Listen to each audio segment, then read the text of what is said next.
दुआर पे बैठे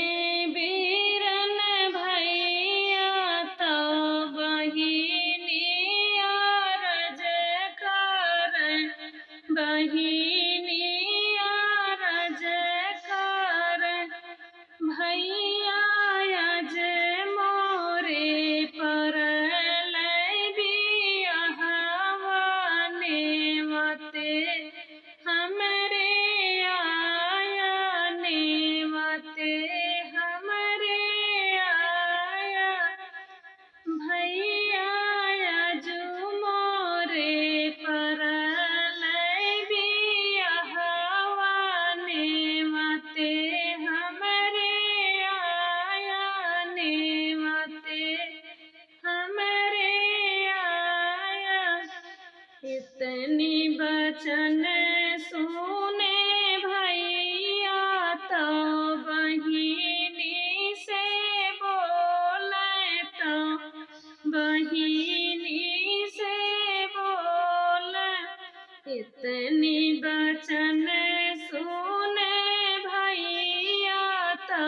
बहिनी से बोले बहिनी हमें हाई बहुत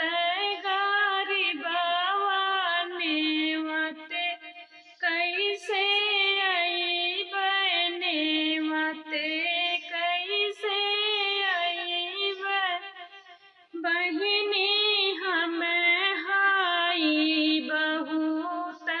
गरीबवा नेवते कैसे अइब नेवते कैसे अइब बहिनी जे भैया के समझावे सुना हो मोरे बिरना सुना हो मोरे भैया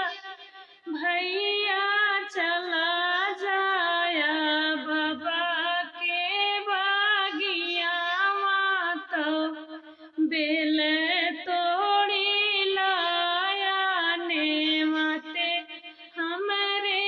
आया नेवते हमरे आया भैया चला जाया बाबा के बागियावा तो बेल तोड़ी लाया नेवते हमरे आया। गए भैया बाबा के बागियावा तो कच्चा पक्का बेल तोड़ गए भैया बाबा के बागियावा तो कच्चा पक्का बेल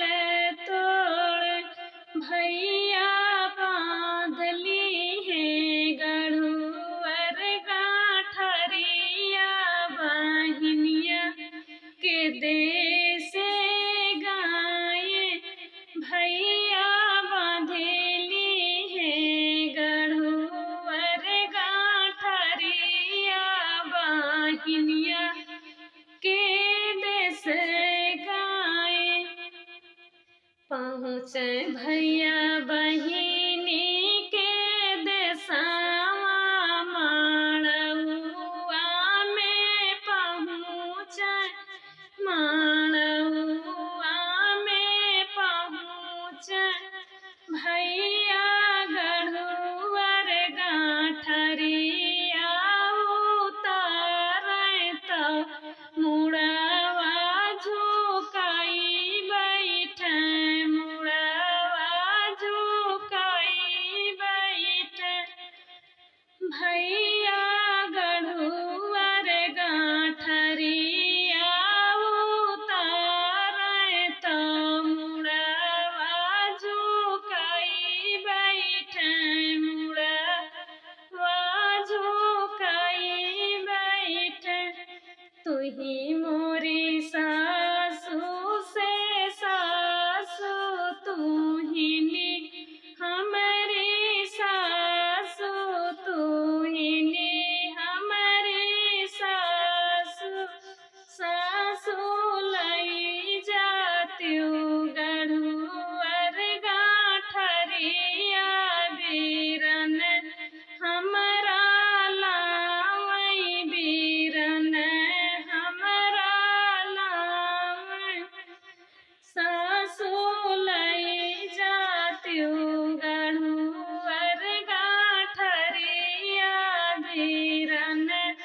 हमारा लाम लैके जानी सासु गाठरिया बीरन के जियरा तड़प बीरन के जियरा तड़प सासु खोल जब गनुअर गाठरिया तो हीरा मोती बनी गई सासु खोले लागे सासु खोले जब गनुअर गाठरिया तो हीरा मोती बनी गए। इतना बचन इतना जब देखे बहिनिया तो बीरन लागे दौड़ी जाए बीरन लागे दौड़ी जाए। इतना जब देखे बहिनिया तो भैया लागे दौड़ी जाए भैया लागे दौड़ी जाए। बीरना नीचावा से मुड़ावा ऊपर करा लाज हमारी राखा तू लज हमारी राखा भैया नीचावा से मुड़ावा ऊपर करा ला